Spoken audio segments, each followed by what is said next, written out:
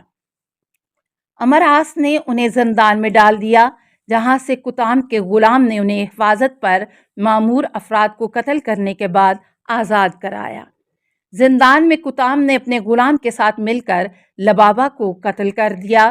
نہروان میں شکست کے بعد اس کے کچھ رشتہ دار دمشق چلے گئے تھے۔ وہ ان کی طرف جانے والے راستے میں غوط کے مقام پر جا پہنچی، جہاں سعید اپنے دوستوں کے ساتھ پہلے سے رکا ہوا تھا۔ کسی کو ایک دوسرے کے وہاں موجود ہونے کی خبر نہ تھی۔ خولہ کے غلام بلال نے انہیں وہاں دیکھ لیا اور موقع پا کے اس نے پیچھے سے کتام کو پکڑ کے جا لیا۔ اس لمحہ کتام نے بلال سے کہا کہ میں جوان ہوں اور ایک تیرے جیسے جوان کو چاہتی ہوں۔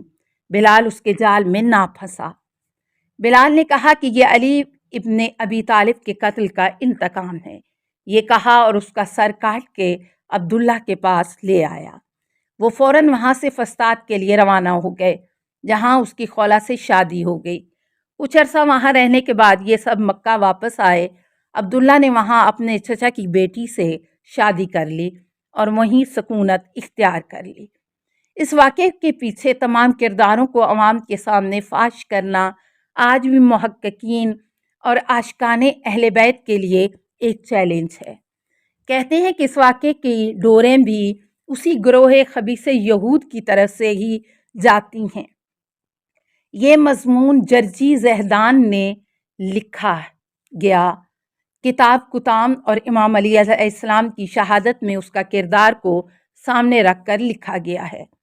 کتام لعینہ، جس نے نہ صرف ملعون ابن ملجم کو نیا لالچ دیا بلکہ کتامہ نے وردان بن مجالد نامی شخص کے ساتھ اپنے قبیلے کے 2 آدمی اس کی مدد کے لیے روانہ کیے۔ اشد بن قیس کندی، جو کہ امام علی علیہ السلام کے ناراض سپاہیوں اور اپنے زمانے کا زبردست چابلوس اور منافق آدمی تھا، حضرت علی علیہ السلام کو قتل کرنے کی سازش میں ان کی رہنمائی کی اور ان کا حوصلہ بڑھاتا رہا۔ جب آپ محراب میں داخل ہوئے اور نماز شروع کی تو پہلے سجدے سے ابھی سر اٹھا ہی رہے تھے کہ شبس بن بجرہ نے شمشیر سے حملہ کیا، مگر وہ محراب کے طاق کو جا لگی۔ البتہ شہادت امام علی میں کتام کا ماجرا تاریخی اعتبار سے ضد اور نقیض اخبار پر مشتمل ہونے کی وجہ سے سید جعفر شہیدی کی طرف سے ساختگی اور جعلی قرار دیا گیا ہے۔ وہ لکھتے ہیں کہ گویا اس داستان کو بنایا گیا اور اس میں ابن ملجم کے ساتھ 2 اور افراد ملائے گئے تاکہ اس کے ذریعے لوگوں کے اذہان میں اسے بہتر طریقے سے بٹھایا جا سکے۔ سید جعفر شہیدی ایک ہی وقت میں خوارج میں سے 3 افراد علی، معاویہ اور عمر بن عاص کے قتل کے نقشے کی بھی تردید کی نگاہ سے دیکھتے ہیں اور ان کے نزدیک کوفہ میں امام علی کے قتل اور شام میں معاویہ کے قتل کو اشس بن قیس میں دیکھنا چاہیے۔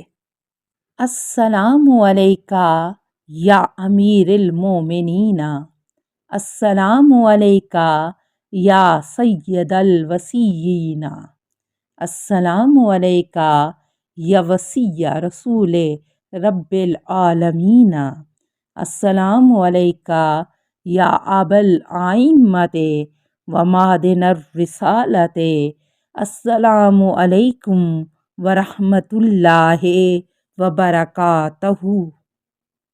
اللہم صلی علی محمد و آل محمد۔